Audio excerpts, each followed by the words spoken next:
Not a particularly well-known mark on Sheppey, Shellness is at its easternmost tip, and as its name suggests, the beach is made up of crushed cockles and slipper limpet shells. This is a shallow water venue, and you're fishing over mudflats, predominantly over high water. My rigs of choice reflect this, being a free hook clip-down rig for distance work, and a free hook long snood flapper, which I'll fish at any distance from near in to long range. I'm not expecting rays, so I'm scratching for whatever comes along. I've arrived early morning, a couple of hours before high tide. First out goes the clip-down rig. I could have waded in to try and get more distance, but I'm feeling my way to begin with. Conditions are fairly flat calm, and what wind there is from behind. However, there's a fairly strong tidal run going from my left to my right. There's a fair amount of weed having been washed up, and I noticed the other anglers fishing having some issues with it, dragging in great big clumps as I arrived. That could be a problem today, so the distance rig has a 6-ounce breakaway impact lead with wires which should hold in place that little bit longer before the weed can drag it offline. To search more ground, the flapper rig has pop-up beads as well as the long snoods, and I'm using a 5-ounce flat lead which I might have to swap over to one of those impact leads. With this rig I'm starting with a medium distance cast before deciding on which line to fish. That might depend on the weed and tidal run situation.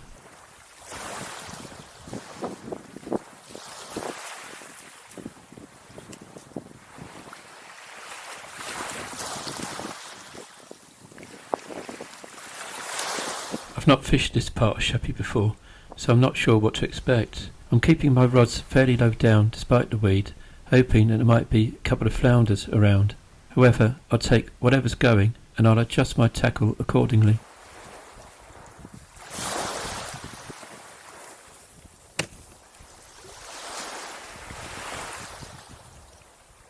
Sheppey is best known for its wraith fishing during the spring months. It's situated at the mouth of the Thames estuary on the Kent side. The island is accessed from the M2 and is adjacent to the Isle of Grain. The map shows the location of nearby venues in relation to Shellness, then homes in on the bit I'm fishing. At the Ness itself is a private fenced-off settlement which is adjacent to the Swale National Nature Reserve, an important wetland habitat.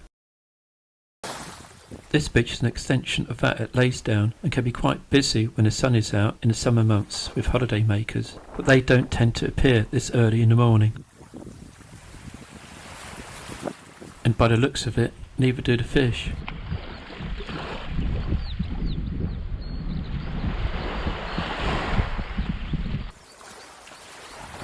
Motionless tips, but then all of a sudden I get a decent pull round. First problem, I'm not sure which side of a submerged groin the rig is.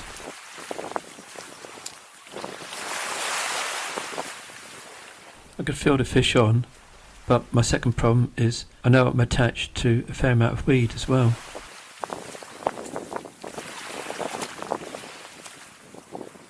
I feel something give, and I'm hoping that some weed has fallen off.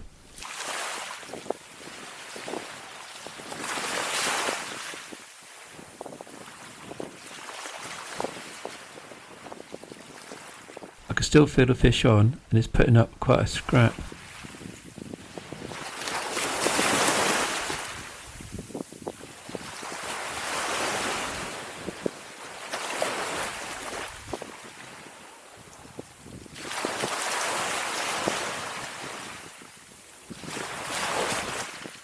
It feels quite decent, so that bite was well worth waiting for.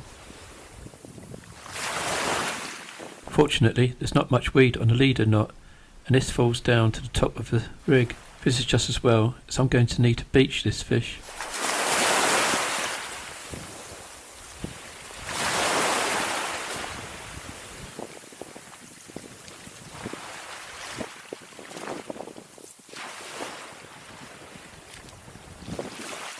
A decent sizeable bass, with hopefully more to follow.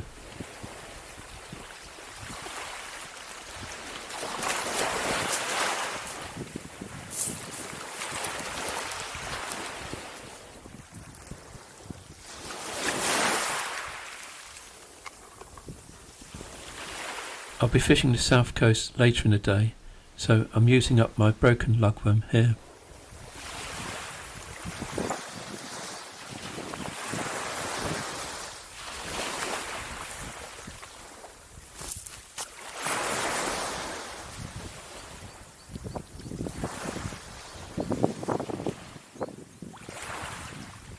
That bass was at fair range, so clipping down is essential.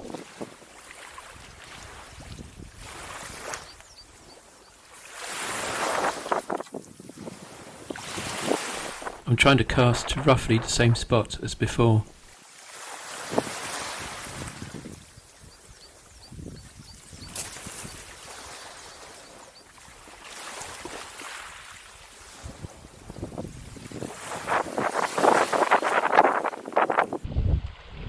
No instant response, the tips remain motionless as before.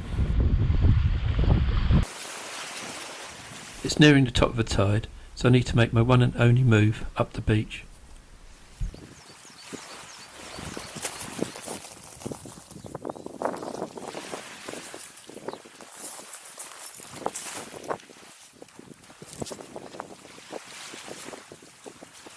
I tend to follow the same routine no matter where I go, placing my gear in pretty much the same position. Keeping it all compact rather than spread out lessens problems with people walking by with dogs and keeps everything to hand.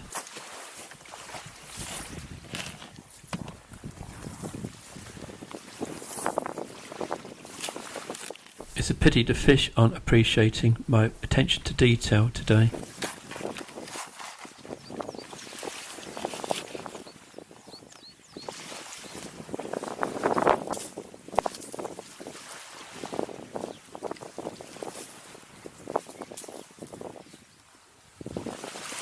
The weed has dragged my flapper rig to the right, so I'm keeping the rod tip low to try and avoid the two lines tangling. I'll need to change that flathead over to one with wires.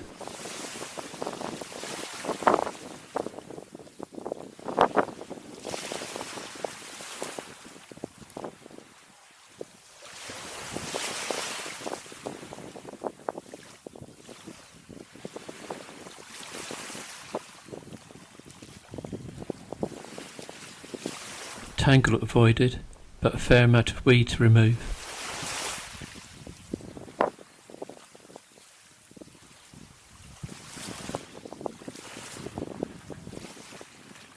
I think I was lucky that this didn't happen when the bass was on.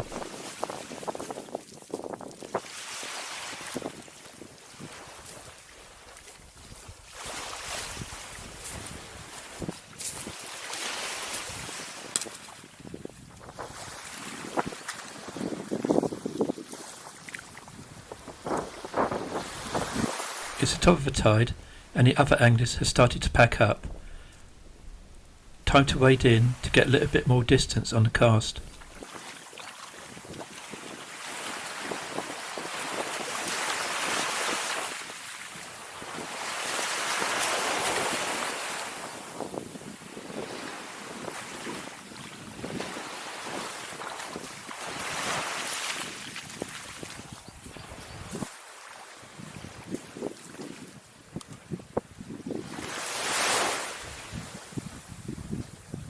I fished it for an hour down, but try as I might, I couldn't induce another bite.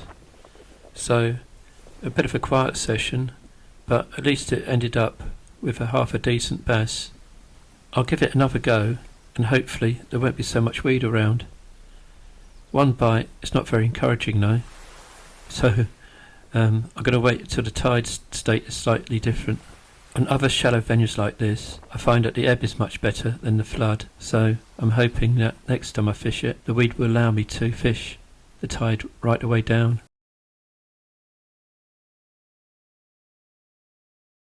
A couple of weeks later I was back and decided to fish a spot closer to Laysdown. Flat calm conditions again, but this time misty and with rain in the air. Once again I arrived a bit late with the tide already in. However, this time I was intending to stay a bit longer as long as I was getting bites during the session. I adopted a similar approach with a 3-hook clip down rig cast long. Bait, once again, was south end freshly dug blow lug.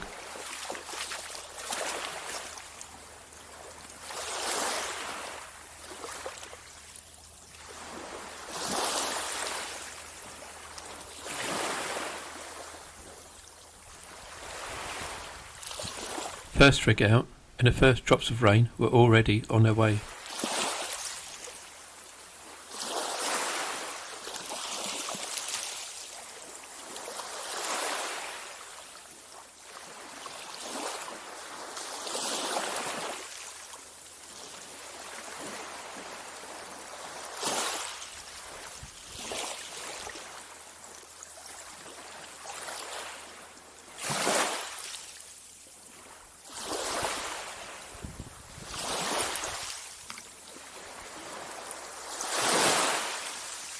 No instant response on the distance rod, so time to set up one for fishing closer in. I've recently purchased a Colmic Arcadia NX beach ledger rod for the very purpose of fishing short to medium range. So today I'm setting up to fish the long snood flapper at the end of a groins. The rod comes with 3 tips and I've opted for the medium one since there doesn't appear to be much of a tidal run today.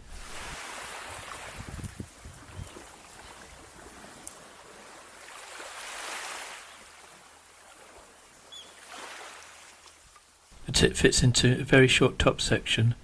This helps give the rod a fairly stiff action, with no bounce evident when casting. Although light and sensitive, it has plenty of hidden power and is capable of casting 6-ounce leads, though I'm more than likely to be using it with weights below 5 ounces.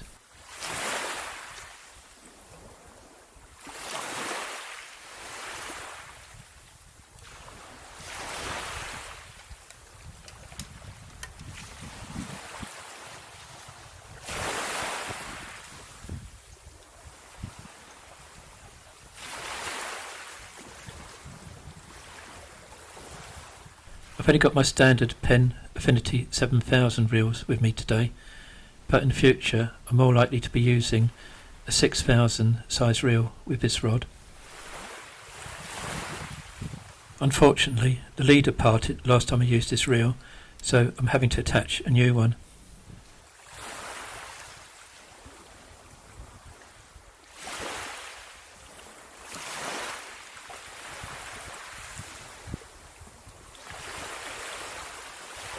The 34-pound stern leader mono is attached to my Whiplash 20-pound braid using a double uni knot.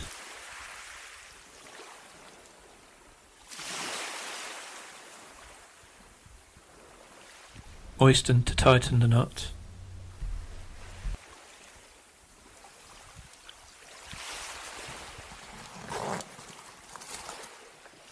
The tag ends of leader knot are cut down to make it as small as possible.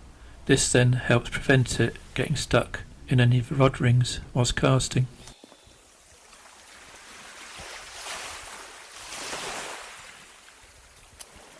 My long snood flapper rigs are stored on fairly large EVA foam winders. I'm using the same one as I did last session with size 4 Aberdeen hooks and pop-up beads.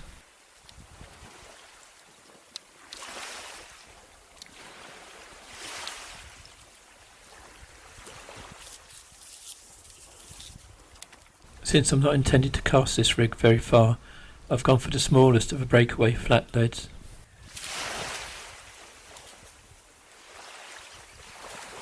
The rig has a Gemini clip on the end, so it's attached to a size 4 rolling swivel at the end of the leader. I'm baiting up with small lugworm. I'll be casting this rig to the end of a groin to my left, so let's have a quick pan round the area I'm fishing.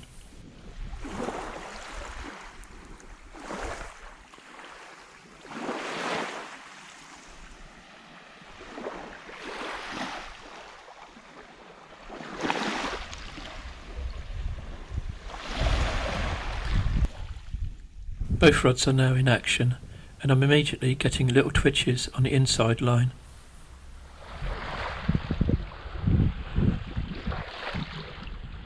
The medium tip is showing these up really well. Unfortunately, I'm not able to hit them.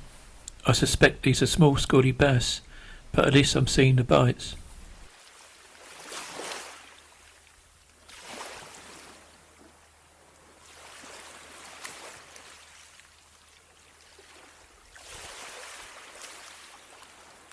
Holding your rod sometimes helps when you're not certain when to time your strike.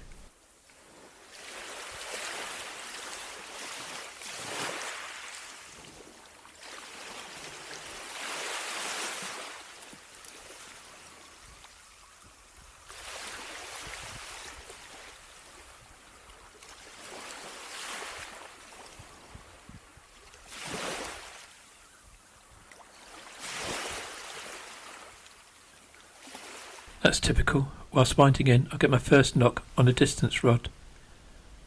Fortunately, I spot it, and I hit it.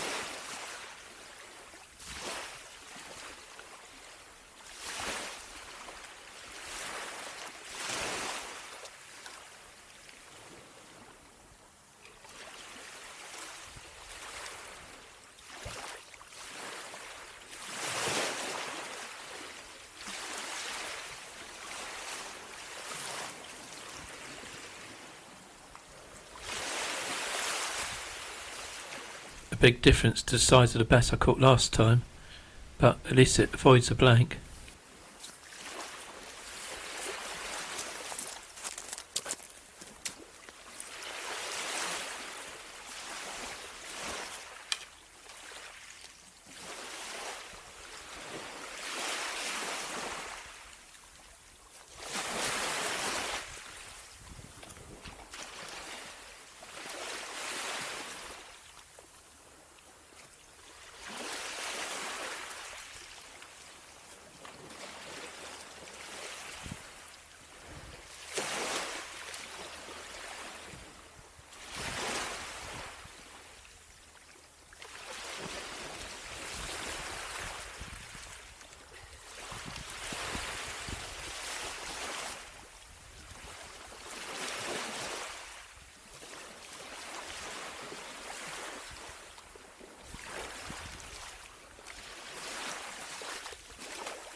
I'm hesitating to cast the distance rod as I see some indications on one which is closer in.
Unlike last time, there appears to be little or no weed present today, so I'm able to drag and twitch the baits to try and induce a bite.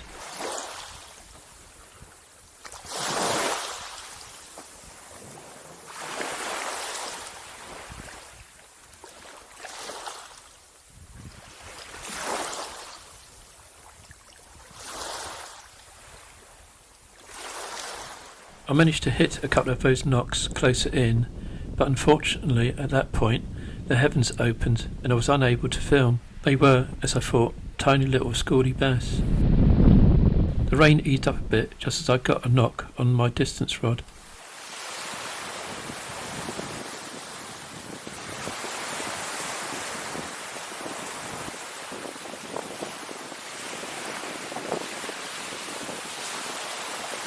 As you can see, the tide is now ebbing.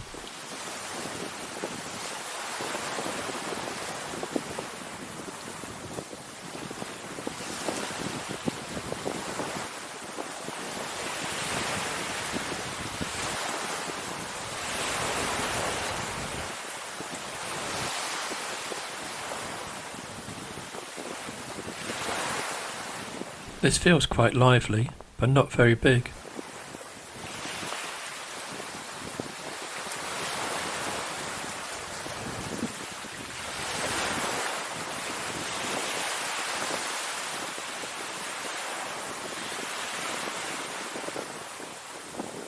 A miniature smooth hound makes an appearance.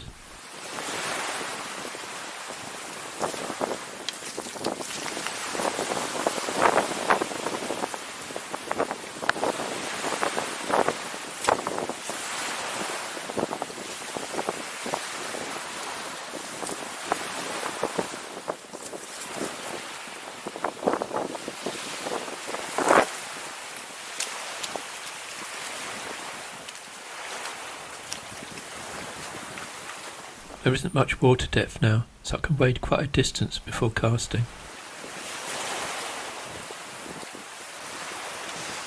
It's well worth fishing at this stage of the tide, and I would have liked to have fished the ebb last time, but there was far too much weed over high water, and this got worse as the tide began to ebb, cutting that session short.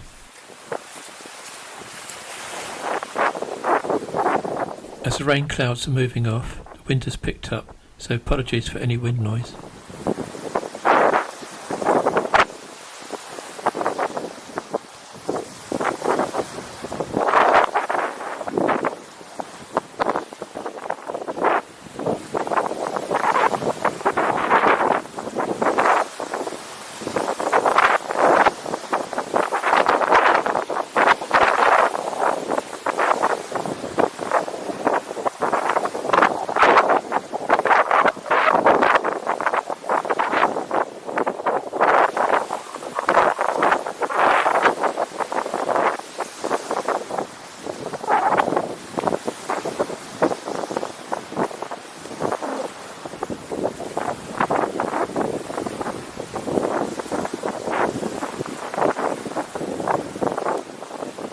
Surprising how you can still catch when there's very little water present, so I'm not in too much of a rush to pack up, fishing the tide until it's a fair way down.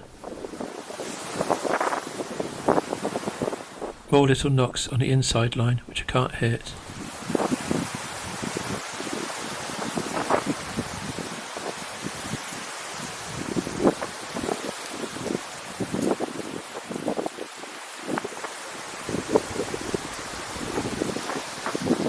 Eventually I connect to one of those, and the culprit this time is a little bootlace eel.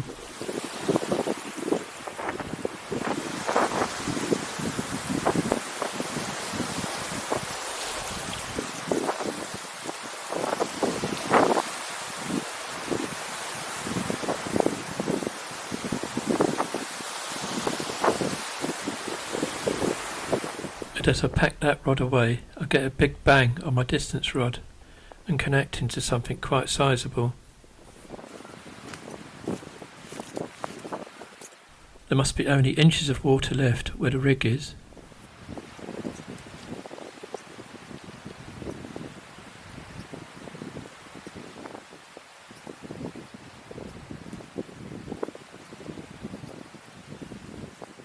Unfortunately, I don't wind fast enough, give the fish some slack line, and it's off.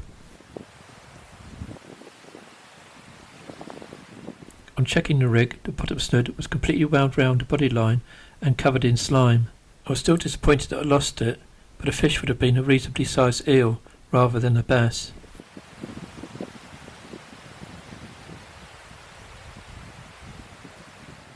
This session finished with more action than last time, but it was still rather frustrating, with plenty of missed bites and that lost decent sized fish at the end. However, there are fish here, and that decent bass I caught last time shows that it has got some potential.